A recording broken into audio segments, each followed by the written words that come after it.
Nous sommes en ligne avec Jean-François Amadieu, bonjour.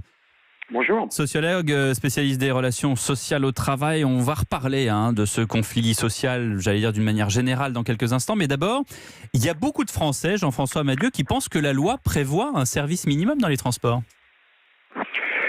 Oui, ça c'est une ambiguïté qui avait d'ailleurs été entretenue lorsque on a réformé les règles en 2007. C'était C'est Xavier Bertrand. lorsque Nicolas Sarkozy l'avait fait. Voilà, à l'époque. Mais on n'a jamais instauré un service minimum ou un service garanti. On a simplement obligé à une déclaration préalable 48 heures avant des grévistes pour pouvoir organiser le trafic et informer les usagers. Mais il n'y a pas du tout, d'obligation en quoi que ce soit de faire rouler des trains.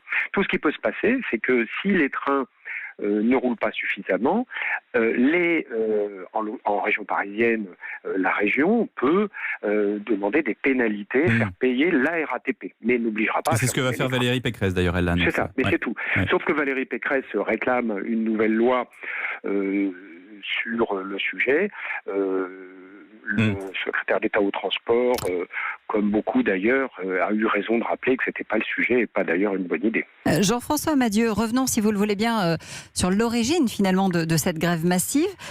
Ça n'est que le début, on a dit c'est un mouvement qu'on peut d'ores et déjà qualifier d'historique parce que le précédent, on s'en souvient tous, avait paralysé la région parisienne pendant pas mal de semaines. Oui, bien sûr. C'était en 2007, d'ailleurs, déjà sur les retraites et les régimes spéciaux.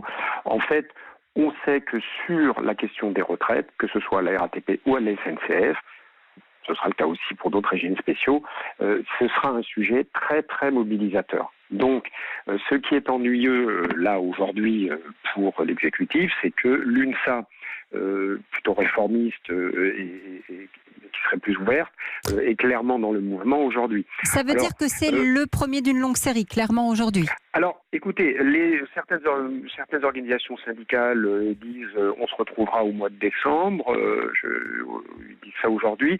On s'en est bien sorti finalement aujourd'hui parce que vous avez remarqué que la SNCF, EDF et d'autres ne sont pas... la grève n'a pas lieu le même jour. Sinon, aujourd'hui, on aurait aussi eu la SNCF, ce qui aurait été encore plus ennuyeux. Mais il n'est pas certain qu'on ait une série de grèves à l'automne ou en décembre. Malheureusement, on a déjà eu des précédents. C'est pas certain parce que l'exécutif, le Premier ministre, le secrétaire d'État au transport, etc., tout le monde est bien conscient que c'est une poudrière et que les agences sont très déterminées, les taux de participation sont très élevés aujourd'hui à ce mouvement. Donc, en fait, tout va être fait du côté de l'exécutif pour gagner du temps et éviter qu'on ait des grèves à répétition en décembre. Donc l'idée, ça va quand même être de faire désamorcer. De désamorcer très concrètement, parce que tout le monde sait que ça va être ingérable pour l'exécutif. Merci beaucoup Jean-François Amadieu d'avoir été avec nous en direct sur Europe 1.